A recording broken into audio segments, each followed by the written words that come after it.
I'm out here straight smashing my friends. Stay still, Adam. Having the time of my life. Hi. No. Get your mind out of the gutter, bro. DAVIGO is such an amazing game that I've been playing a ton recently. Playing on both the knight side and the giant side, it's helped me realize over time that it's one of the best definitions of asymmetrical VR games. Asymmetrical VR games is basically where one person's on VR and the other person's on just like whatever accessible console there is at the time. Whether it's PC, console, maybe mobile, I don't know. It's a game that I feel like deserves a lot more eyes on it because of its accessibility, simplicity, and the ability to have a gameplay loop that gives players a unique experience every time. Something that can include VR players and non-VR players for the sake of different experiences. Populating servers with more players and overall giving players a shared experience, because at the end of the day, regardless of whatever console or game you're playing on, gaming's for everyone and it's fun as hell. And I think games like Helldivers 2 kind of helped realize that like consoles don't matter as much as just the game itself, so this is enforcing that in a sense. God, rest in peace Helldivers for when Space Marine comes out. I ain't gonna lie, this gets tiring as shit, bro. I'm surprised people aren't looking at this more as a form of exercise with the correct settings. Overall, this is probably the closest thing to an asymmetrical Attack on Titan VR game where you get to play both roles. Now, don't get me wrong, there's quite a few asymmetrical VR games up in the market. Think The Forest, think Phasmophobia, or Forewarned, which my friends have yet to play. I've been waiting for 2 years now, and a few others on a technical scale. But I'm not trying to talk about the games that just have an asymmetrical VR feature, where it's just added onto an already complete game. But instead, I'm talking about the ones that are built specifically for asymmetrical gameplay. So a few of the games that I haven't played, like Takeling's House Party or VR Giants, or DAVIGO. DAVIGO.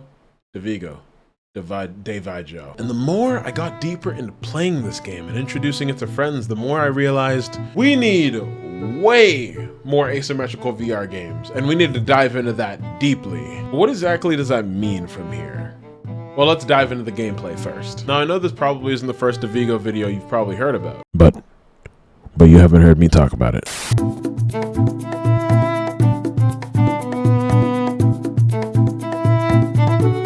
When looking at the gameplay, it's pretty simple. As a VR player, you can gather up to 4 friends, if you have any, and fight them all simultaneously in a true test towards whether or not you possess the sharing gun or have fucking ultra instinct, because honestly, this game is literally attacking you from all sides. Fighting players that look like your average 5'11" person that have the same objective of taking you, the average 6-foot boss, down. Everyone's equipped with rockets, grapple hooks, and warhammers to deflect and parry any of your throwing attacks, while you, the giant, are equipped with, well, your fucking hands. What do you think? It's a VR game, which you can use to smash players, create ripples in the ground, and use the back of your hands to absorb and deflect their rockets back at them. A good gameplay loop with lots of replayability and unique experiences, and the fact that they opened up the possibility of making community maps has only expanded the creativity of what the community can make on a day-to-day basis. Developers, just hands down, the best thing you can do for your game is let the community just make the game for you. No, I don't want to say that exactly. That's probably bad advice. What I mean to say is complete your game, because some people will take that literally and just say, let me make an 1/8 of the game and let the community fix it for me. Take Blade and Sorcery, for example. Oh God, here I go on a fucking tangent about it again, dude. The best thing that you can do for your games half the time, at least if it makes sense to, is let the community expand upon your creativity. Make a very solid foundation for a game, and then leave the openness for mod support to be there. At that point, there's already a higher chance that your game's gonna last way longer. Like all games, for the most part, at least single player or like co-op experiences, ones that aren't massive multiplayer online essentially, should just have some sort of mod support. It just enhances the experience so much more. And then maybe even brings ideas to the developers that they might not even have considered before. Half the biggest games that were ever made were originally comprised of mods. And I know that the subject of mods come up in like almost every single video of mine, but it's for a reason. Therefore, the fact that DAVIGO has actually opened up mod support and having community made maps, excellent idea. Overall, it's a fun game to gather a bunch of friends to tag along with and go for a few rounds, and it's probably some of the hardest laughs I've had playing a VR game with a couple of my friends. Yoink. Hey guys. The next thing that I'd mention that's great about DAVIGO as well as probably some of the, or if not all of the asymmetrical VR games, is its accessibility to players. VR is an expensive system, man. Without the majority of people even knowing whether or not they'd like it, or get used to it because motion sickness is a thing, or just buy it and say you're gonna use it and then end up leaving it on the shelf to collect dust for the next 6 months, just because you're, you know, attracted to shiny things for about 5 seconds. That sounded like shade. That wasn't shade.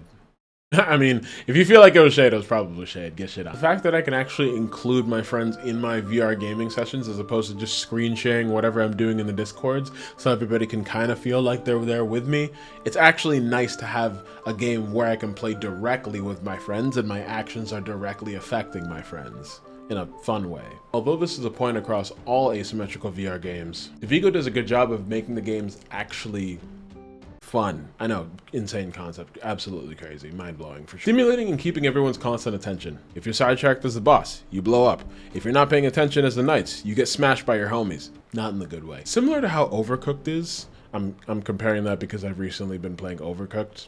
Not that it has any sort of direct relevance, but let's use this as an example. It requires everyone's full attention and there aren't really any major lulls in the gameplay. Not to mention that it's awesome how the only person that actually has to pay for the game is the VR user. I'm so sorry for your ears right now. Knights get a free to play Knights Pass.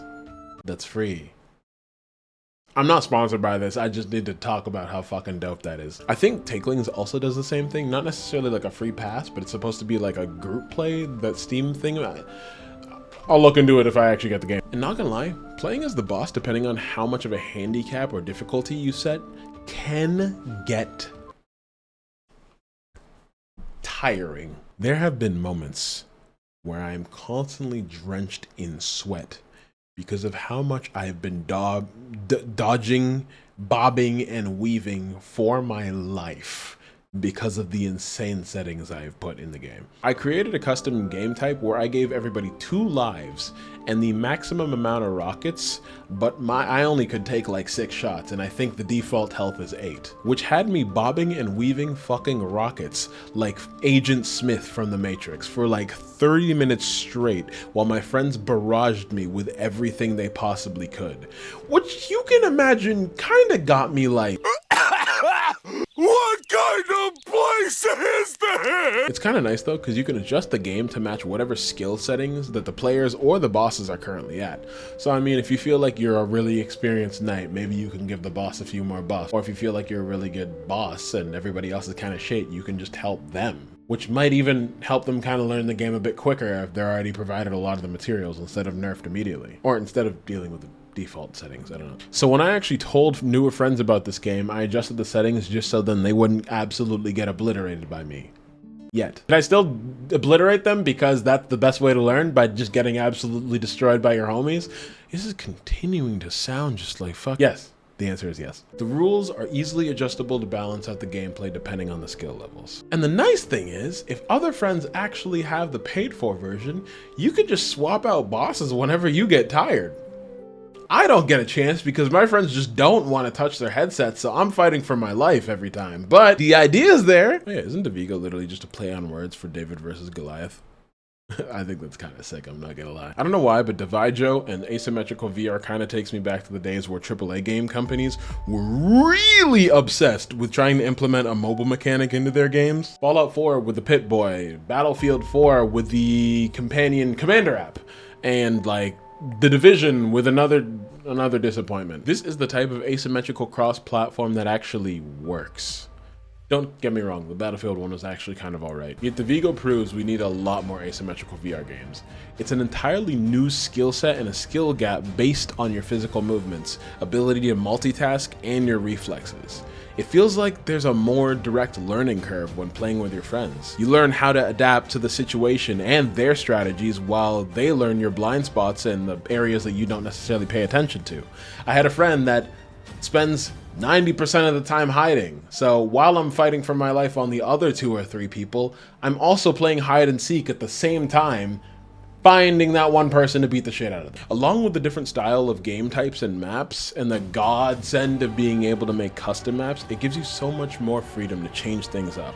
I'm reliving childhood games in an entirely different style, like some of the Halo maps. I'm playing Jenga as well, or even Duck Hunt, just to name a few. Even if your friends have VR headsets, planning a VR session with the homies for me is almost as hard as planning a D&D session for the average person. I would say the same for me, but apparently D&D is the one thing my friends can get right, but nothing else.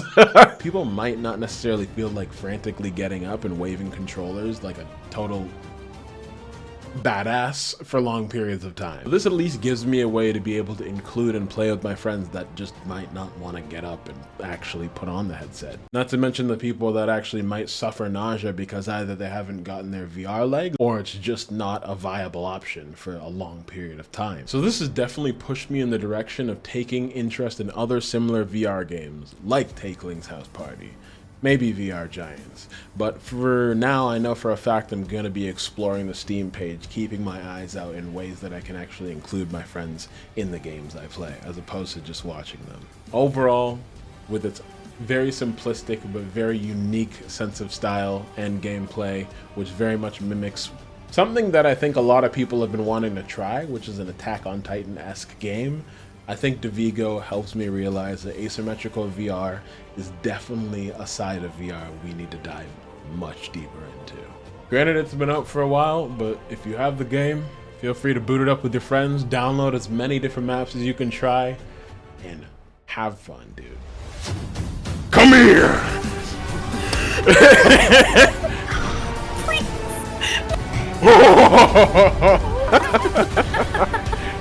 That's it. That's the video. Thanks for watching. Please like, comment, leave.